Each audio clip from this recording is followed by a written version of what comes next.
The Smoking Mirror, Chapter 3.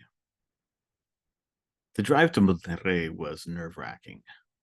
Carol kept imagining that at any moment the Zetas, those violent ex-military drug traffickers, were going to stop the bus and get everybody out. We'll end up in one of those big graves they dig. They'll find us months from now. No heads, no hands. Stephanie, who insisted on speaking English so she could practice, laughed these fears off. No way, Carolina. Those Zetas, they aren't going to waste their time stopping this bus. I chose the cheap one, you see? Very bumpy ride. No movie. Carol couldn't argue with that. The bus was miserably warm, and the bathroom stank like roadkill. She tried to read a book, but Stephanie kept chattering away about American movie stars and singers, none of whom Carol knew anything about. Johnny was pretending to be asleep in the seat in front of them, so she had no choice but to nod politely and give one-word responses to the older girl's comments. Eventually, Stephanie sighed and got serious. Carolina, I know that this is hard for you. When my dad left us, I cried and cried. It's not easy. Maybe you think that you have the fault, but no. Our parents, they decide for themselves what they're going to do. It doesn't mean that they don't love us. Carol tried not to be upset. Her cousin was just trying to comfort her, but she was very tired of everyone's assumptions. Look, Stephanie, it's easy for you and other people, including my dad, to believe that mom ran off. But check the facts. She didn't take any clothes, no toothbrush, no hair iron, nothing. That woman is always in front of a mirror. Why would she leave without taking on her makeup and expensive clothes? Doesn't make any sense. Stephanie nodded. Ya veo. I see. But Uncle Oscar told to my mom that there was no signs of struggle. All doors locked, but her car was in the parking the driveway. Yes, could be possible she had, with all respect, a boyfriend. Maybe with more money. Could be that he picked her up, promised to buy her new things. At that, Johnny sat up, his fake sleep forgotten.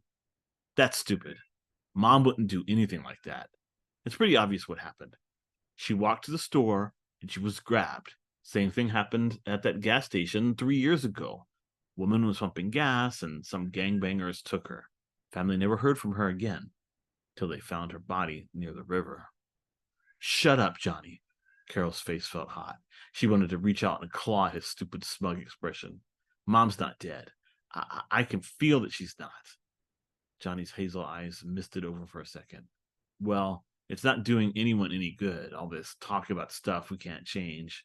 Why don't you two just change the freaking subject? But the conversation was already dead. They traveled the last few hours in silence, jolted miserably by the uneven highway. The mountains loomed closer and closer, almost menacingly. The grungy industrial metropolis of Monterrey finally seemed to spring up out of nowhere all around them. Gray and cracked concrete broken here and there by graffiti or the bright colors of the occasional home that struggled to be different. Carol noticed Johnny staring intently at the buildings and elevated metro lines. Like their mother, a respected sculptor who had exhibited work in Austin, Dallas, and Mexico City, Johnny was fascinated by design and construction. His dream was to be an engineer when he grew up. He had spent much of his free time since their mom's disappearance using a computer aided design program to plan all sorts of buildings and bridges that Carol had to admit were pretty ingenious. As they passed the Arch of Independence, her brother craned his neck to stare at the Statue of Victory poised at its very top. Victory was flanked by bronze eagles, and she hoisted a globe in one hand while the other gripped a broken chain. One of Mom's favorites. Even though she'd left her country, she was still proud of its history. As they passed the stately city hall, museum, and basilica that flanked the Macro Plaza at the heart of Monterrey, Carol reflected on her parents' passions. Her father's doctoral dissertation had been on Mexican history, and he'd expanded those ideas into a series of well received books over the past decade. It's like Mexico is a part of what held our family together. Even though Johnny and I are pretty Americanized, gringolizados, Mom always says, we love the old country too. Me with its history, Johnny with its architecture and music. At the bus station, Aunt Andrea hugged them tightly and fussed over how much they had grown. Carol had to bite back tears. Andrea looked so much like her mom, had the same raspy voice, used the same phrases. Seeing her was a reminder of the special friendship that had developed between mother and daughter, and Carol's heart ached like it hadn't in weeks. The four of them piled into Andrea's sedan and weaved through the dense afternoon traffic to Colonia Tecnológico, a once exclusive borough of Monterrey that was slowly fading as the wealthier families either moved to even more ritzy neighborhoods or immigrated to the States, fleeing narco violence. Andrea parked in front of an apartment building whose two towers made it look like an artificial version of the saddle-shaped Cerro de la Silla, the hill that rose majestically on the horizon. That evening, Carol helped her aunt and cousin prepare dinner. Andrea's kitchen was a magical place full of colors and spices and fantastic cooking utensils. The three of them joked together about how stupid boys and men could be sometimes, telling each other anecdotes of particularly knuckleheaded behavior. Andrea, who had just divorced her third husband, was especially gifted at pointing out men's defects. For a while, Carol could simply forget, relishing the company of women. But that night, as she lay in a narrow bed across the room from her brother, her dreams returned. She was roaming the unfamiliar neighborhood, guided by new smells. There were many dogs, she could tell, all of them competing with each other. A sense of calm confidence flooded her. They would not dare approach her. They were slaves to men, made docile and stupid. Street canines believed themselves free, but they lived off men's garbage and handouts. She soon caught the scent of an opossum. She hated the vile creatures, but she was hungry, so she gave chase. Cornering the hideous, slippery beast, she rushed at it, her teeth sinking into its back, cracking its spine. Sometime later, she snapped awake, an unpleasant taste in her mouth. She padded to the bathroom and scrubbed her teeth. In the mirror, her eyes glinted strangely. She spent a few minutes combing tangles from her hair, which had frizzed out wildly in all directions. Returning to her bed, she tried to fall back to sleep, but adrenaline kept her eyes wide open. She heard her brother stir, sit up, mutter a curse. Quick footsteps indicated that he'd rushed to the bathroom, and after a few minutes, slipped outside. Finally, Carol sensed him moving around in the kitchen. Checking the time on her otherwise useless smartphone, she saw that it was already 6 a.m., so she got up and went to join him. Dude, he said apologetically as he poured milk over cornflakes. I didn't mean to wake you up. Sorry. Nah, that's okay. I was having weird dreams anyway. She grabbed a banana and sat down across the table from him. You all right?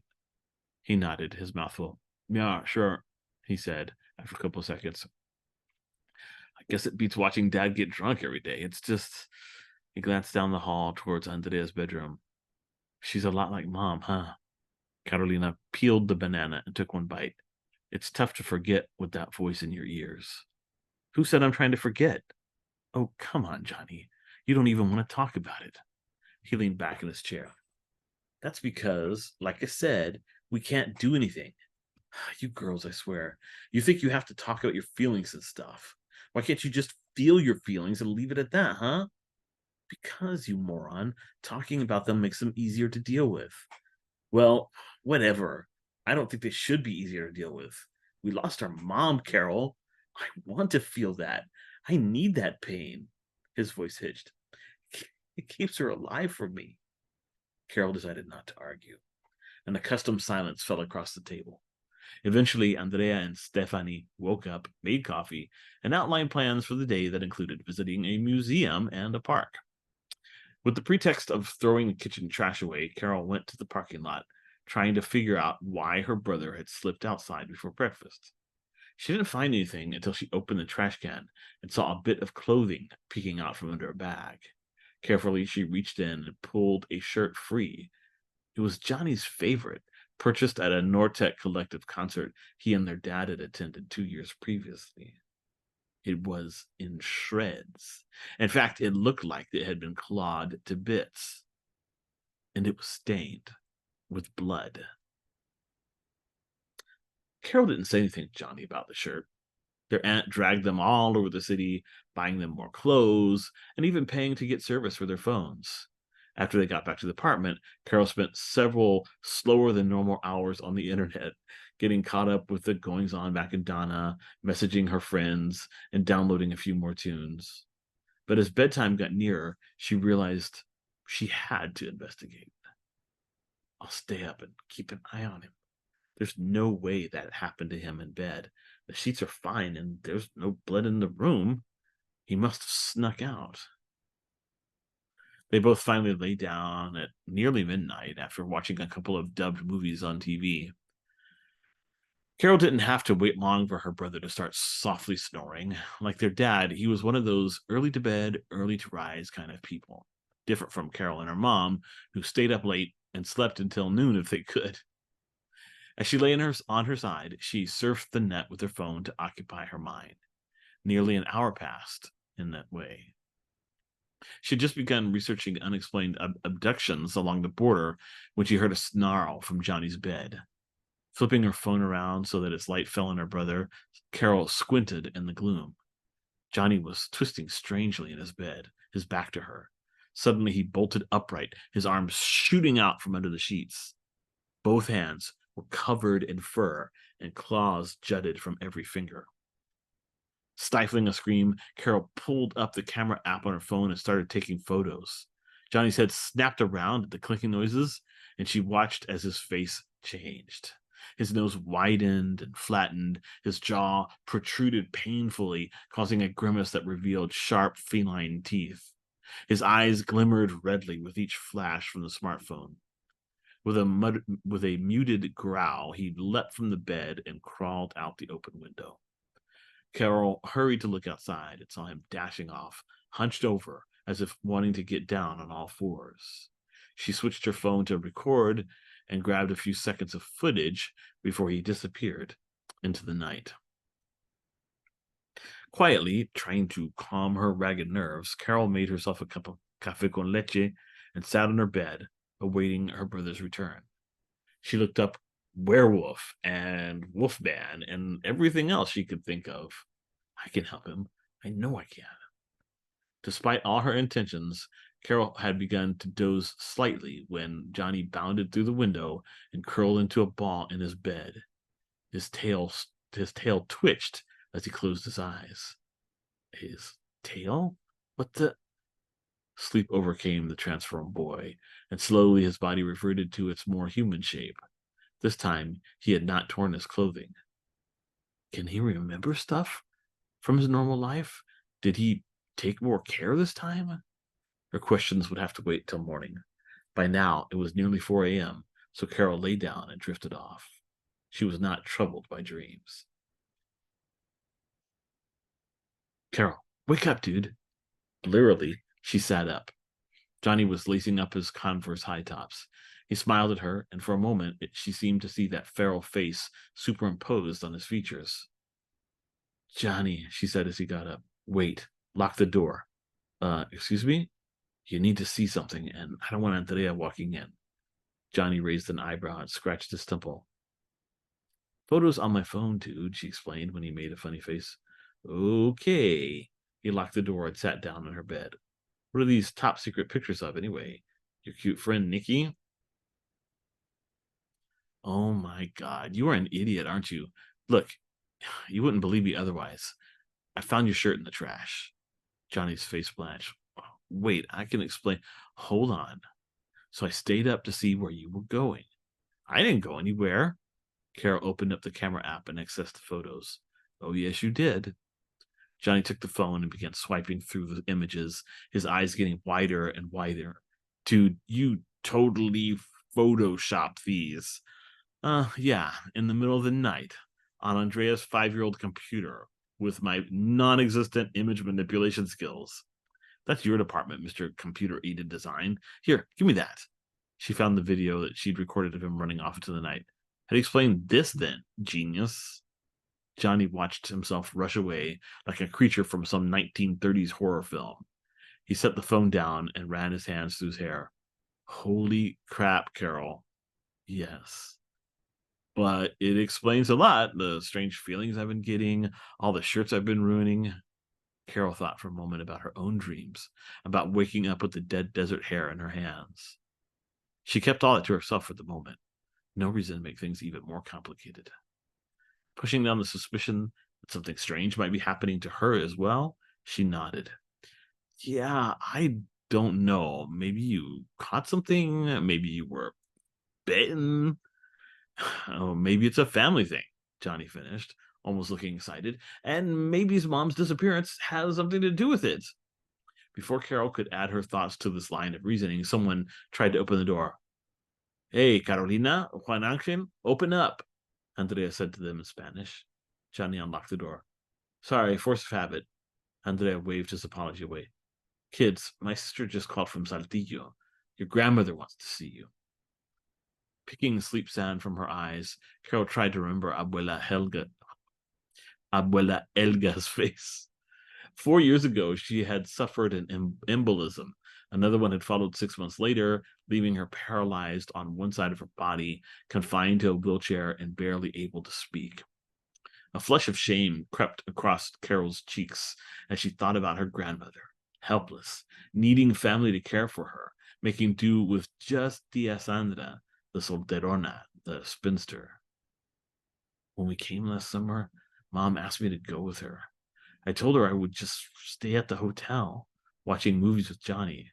I can't believe how cruel I was. And Mom just shook her head sadly. It must have broken my mother's heart.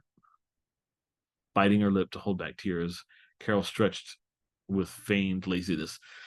Oh, okay. Are we driving there today? Let me just get dressed. If Andrea noted anything strange about the twins' behavior, she kept it to herself. A few hours later, they were traveling west through the Chihuahuan desert, climbing closer to the Sierra Madre Oriental. Saltillo spread before them, stone and concrete and adobe that blended with the surrounding sand and rock. Making their way through busy streets, they passed street vendors whose mobile puestos were parked in front of American chain restaurants. We've invaded, like the Aztecs and the Spanish did before, but this invasion is harder to fight. She remembered her dad telling her about Comanche warriors striding along the streets of Saltillo in the mid 1800s. The Mexican government had hired former Texas Rangers to hunt that tribe down.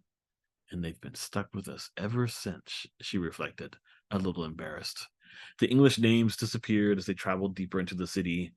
The ancestral home of the Quintero family stood near its center in the historical district, a century-old structure of caliche block and clay roofing tiles. Parking on the street, Andrea led the twins and their cousin into the broad courtyard, where their Aunt Sandra stood waiting for them behind their grandmother's wheelchair. Sandra was short and dark complexioned, more like her father, everyone said. Carol had never met the general, but photos of the brooding, serious man could be found in most of his children's homes. His widow, once beautiful and tall, now slumped feebly in her wheelchair. Carol moved quickly to embrace the old woman, whose one lucid eye looked at her intensely. How are you, Carolina? Sandra asked with a warm but sad voice. They hugged as Johnny kissed their grandmother's cheek. Fine, Tia Sandra. Happy to see you too. It's good to be with family. Smiling wistfully, Sandra nodded. Yes, dear, it is. I'm so glad you could visit. She squeezed Johnny, who managed not to smirk. Here, let me show you how I've redecorated. She guided them through the roomy home, its normal earth tones accentuated by bright splashes that had to be Sandra's doing. Once the twins were installed in a cozy bedroom on the second floor, Carol and her aunts went into the large grove that formed a semicircle around the house. Shooing away butterflies, they picked peaches to make the creamy dessert that had become a family tradition over the years. Stephanie joined them in the kitchen as they set to peeling and slicing the peaches and preparing the crust and the cream. Their talk was light and joyful, but there was an unmistakable undercurrent of loss. When the dish was baking in the clay oven, Carol went looking for her brother. She found him sitting on a bed in the large bedroom on the first floor that looked out on the grove. Their grandmother Helga was sitting in her wheelchair across from him. She was struggling to speak. Johnny, what's going on? She needs to rest. She wants to tell me something, dude. I tried to tell her not to worry, to just relax, but she gets all agitated. The woman slurred out of one side of her mouth. Carol stiffened a bit. You don't think she needs, to be changed? No, you moron. Just let her speak, okay? Be patient. Helga lifted her arm weakly. Cajon. The twins looked at each other. Does she mean her drawer? Johnny wondered aloud in English. Carol shrugged. While she was pointing at the dresser, turning to their grandmother, she asked in Spanish, Do you want something from your dresser, Grandma? Almost imperceptibly, Helga Barron de Quintero nodded her head. Johnny leaned back, smirking. Sounds like a job for you. I am not going through Abuela's undies. No way. Carol sighed. You started this, Johnny, but fine. Crossing to the rustic-looking chest of drawers, she began opening each one, looking for something that their grandmother might be wanting. The old woman made dismissive grunting noises at the hairbrush, the barrette, the silver-handled mirror. In the bottom drawer, under a pile of scarves and leg warmers, Carol's hands closed around a thin leather book. She pulled it into the light. Gilt initials spelled out VQB across the cover.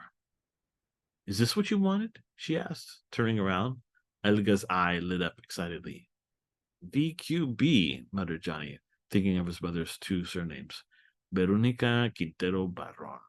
Did it belong to Mom? Is it her Bible or something? Carol undid the clasp and opened the volume to the first page. In a neat manuscript hand, someone had written the dates 13/10/88 across the top of the page. 13th of October, 1988. Carol looked up at her brother. I think this is Mom's diary. Their grandmother, with great difficulty, nodded her head twice, slowly. Read.